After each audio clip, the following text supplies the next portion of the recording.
तो ये तो ट्रेलर था बॉस, दिन भर पूरी फिल्म चली है। आज संसद सत्र का तीसरा दिन है।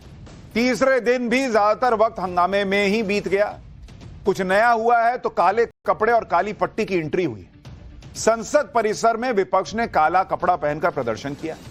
वोटर वेरिफिकेशन के मुद्दे पर इंडी गठबंधन की पार्टियों ने नारेबाजी की। इस प्रदर्शन के दौरान अखिलेश यादव और राहुल गांधी एक साथ आ गए।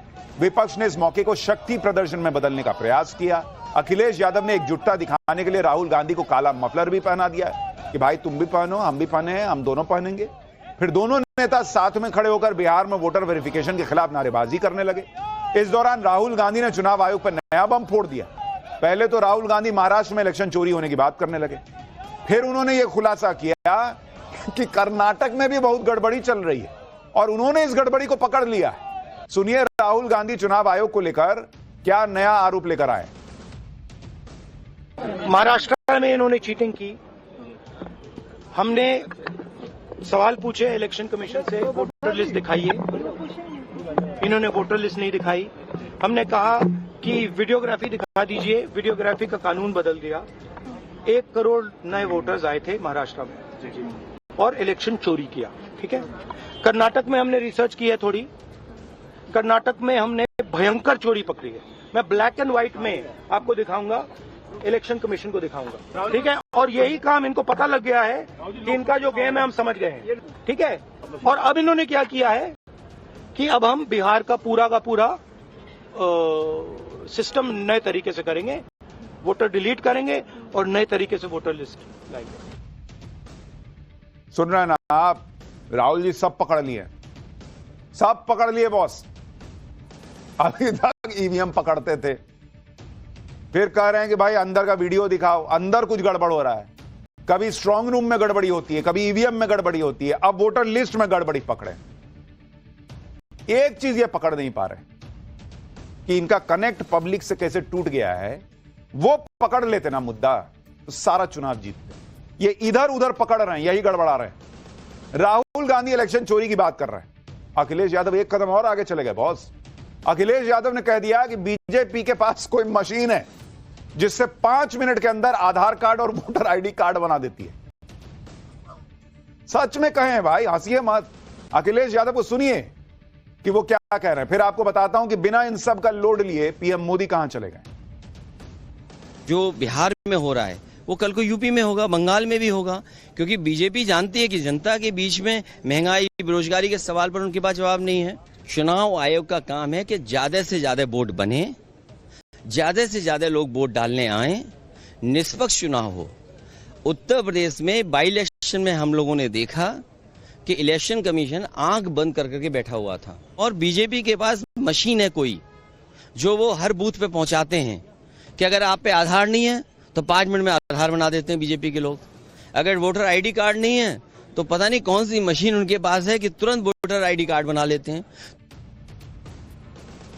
तो ये कहानियां, मनोहर कहानियां चल रही हैं बॉस। कह रहे हैं अखिलेश यादव की चुनाव आयोग का काम है ज्यादा से ज्यादा लोग वोट करें।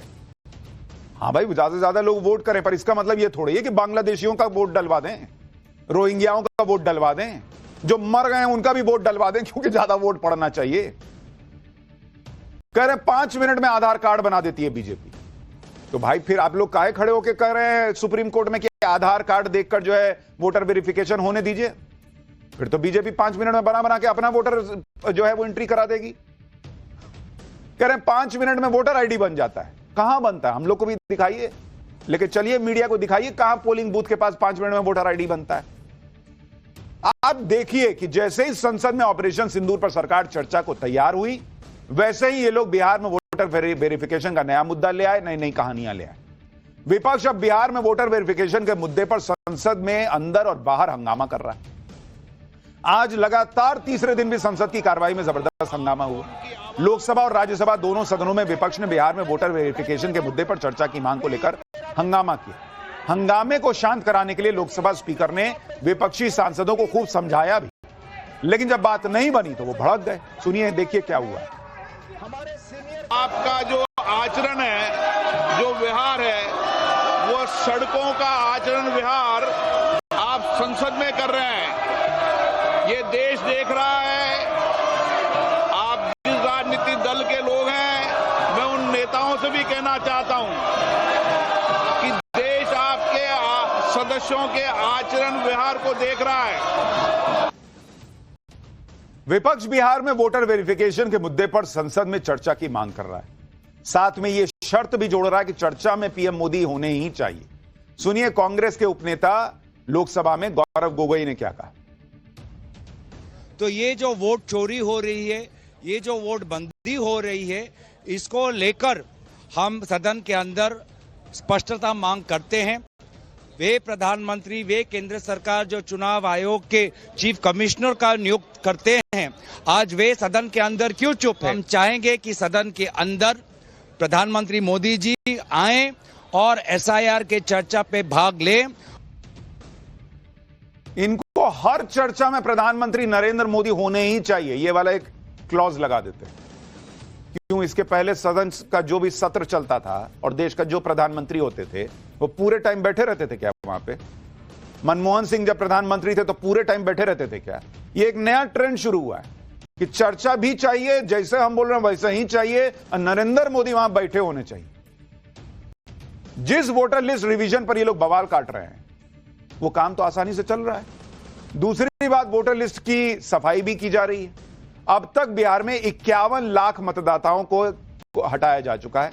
18 लाख इनमें से ऐसे थे जिनका निधन हो चुका। 26 लाख मतदाताओं ने अपनी विधानसभा बदल ली। 7 लाख मतदाता ऐसे हैं जिनके पास 2 जगह के वोटर कार्ड हैं।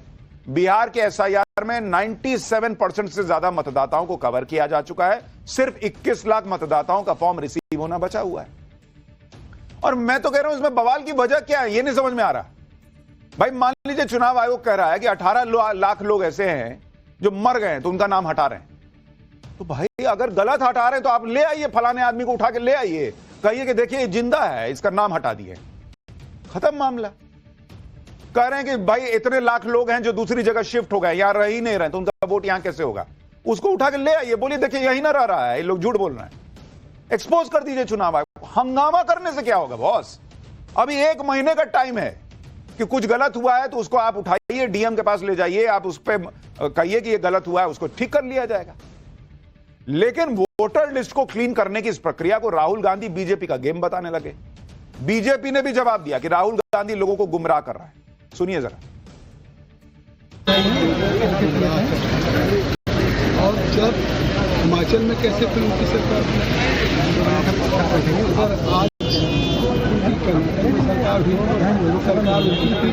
चुनाव मशीनरी और चुनाव इलेक्शन कराते हैं स्टेट की मशीनरी से कराते हैं, तो उनको अगर इस बात का ज्ञान नहीं है। इंडी गठबंधन की लाइन लेंथ ही समझ के बाहर है बॉस। पहले विपक्ष ने ऑपरेशन सिंदूर पर चर्चा की मांग की। जब सरकार बिना विरोध के चर्चा को तैयार हो गई तो फिर कहा कि पहले दिन ही चर्चा कराओ। पहले दिन से क्या दिक्कत है? साथ में यह भी शर्त जोड़ दी कि चर्चा में नरेंद्र मोदी तो मौजूद रहने ही चाहिए। सरकार ने समझाया कि पीएम मोदी 1 हफ्ते के लिए विदेश दौरे पर जा रहे हैं इस हफ्ते, तो पीएम मोदी की मौजूदगी में तो अगले हफ्ते चर्चा हो सकती है। जब सब तय हो गया तो नया विरोध करने लगे कि चर्चा की तारीख फिक्स नहीं है। अब आज चर्चा की तारीख भी तय हो गई। लोकसभा में 27 जुलाई को और राज्यसभा में 28 जुलाई को चर्चा होगी, ये डेट तक बता दिया गया। यही नहीं, राज्यसभा में पहले 9 घंटे चर्चा होनी थी, उसको बढ़ा के 16 घंटे कर दिया गया। यानी नरेंद्र मोदी सरकार कह रही है कि तुमको जितना चाहिए भाई उतना चर्चा कर लो। पहले 25 घंटे की बात हुई थी, अब 30 घंटे से ज्यादा की चर्चा होगी। डेट बता दिए, सब हो गया, तो चल रहा है मामला। विपक्ष जो मांग कर रहा है सरकार से, सरकार मानती जा रही है। बावजूद उसके माहौल यह बनाया जा रहा है कि सरकार जैसे ऑपरेशन सिंदूर पे चर्चा नहीं चाहती।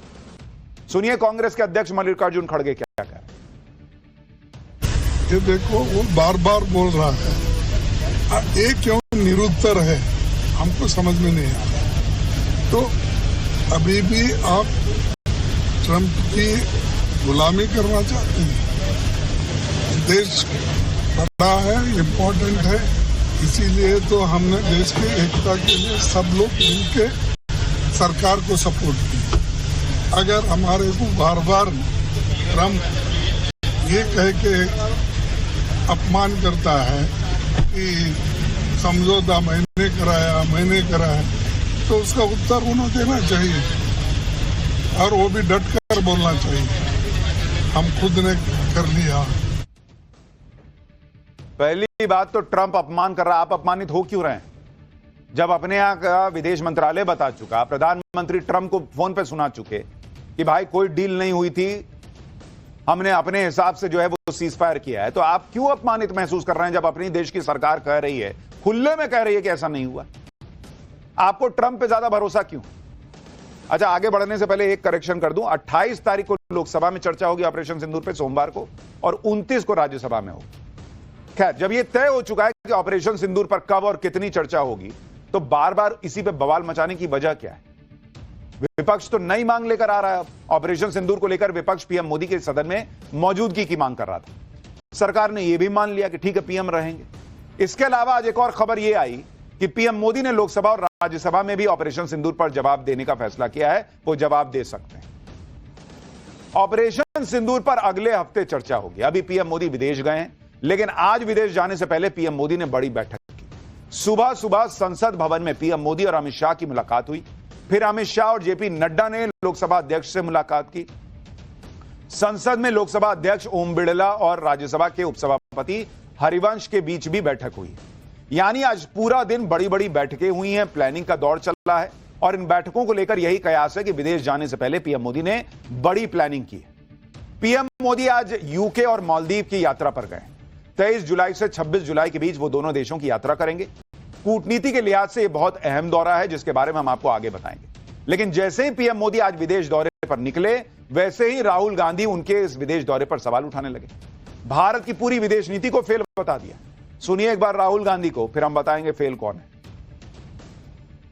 गिनती पे भी नहीं गिना जा सकता किसने सपोर्ट किया जी। किसी ने भी हमारी फॉरेन पॉलिसी की इन्होंने धज्जियां उड़ा दी हैं। किसी ने हमें सपोर्ट नहीं किया, किसी ने नहीं किया। गिनती पे भी नहीं गिना जा सकता किसने सपोर्ट किया जी। किसी ने भी हमारी फॉरेन पॉलिसी की इन्होंने धज्जियां उड़ा दी हैं। किसी ने हमें सपोर्ट नहीं किया, किसी ने नहीं किया। राहुल गांधी कह रहे हैं कि ऑपरेशन सिंदूर में किसी देश ने हमारा सपोर्ट नहीं किया, कोई साथ नहीं आया। जबकि खुद पीएम मोदी ने कांग्रेस के ही जिन सांसदों को दूसरे देशों में डेलीगेशन के तौर पर भेजा था, वो खुद कह रहे थे कि भारत के ऑपरेशन सिंदूर को ग्लोबल लेवल पर सपोर्ट मिला। दूसरी बात यह समझने वाली है कि पाकिस्तान को ठोकने के लिए भारत किसी देश की सपोर्ट की जरूरत पर नहीं बैठा है बॉस। बिना किसी के सपोर्ट के हमने पाकिस्तान को ठोक कर दिखाया, यह हमारी काबिलियत है आज की। अंदर घुसकर पाकिस्तान के एयरबेस फोड़ दिए, आज तक पाकिस्तान अपने एयरबेस ठीक नहीं कर पाया है। यह बात भी समझनी होगी कि आतंकी हमले का जवाब देते हुए भारत ने पाकिस्तान के खिलाफ अग्रेशन दिखाया, और पूरी दुनिया तो इसी तनाव में थी कि कहीं पीएम मोदी पाकिस्तान का नक्शा ना बदल दे। तो सपोर्ट की जरूरत वहां होती है जहां भारत कमजोर पड़ रहा हो। भारत ने तो एक साथ चीन, पाकिस्तान, तुर्की सबको निपटा दिया। इतना ही नहीं, भारत ने तो पूरी दुनिया को डंके की चोट पर बताया कि अगर अब और कोई आतंकी हमला होगा तो जहां से अभी रोके वहीं से मारना शुरू करेंगे। यह भारत का न्यू नॉर्मल है। यानी भारत के पाकिस्तान के खिलाफ भारत को किसी का सपोर्ट चाहिए भी नहीं था। और दूसरी बात कि पाकिस्तान की इतनी धुलाई हुई, दुनिया के बड़े बड़े देश चुपचाप सब देखते रहे। दुनिया की बाकी बड़ी ताकतों को इस युद्ध से दूर रहना ही भारत की बड़ी जीत है बॉस। कोई नहीं आया पाकिस्तान की मदद के लिए खुलकर। आप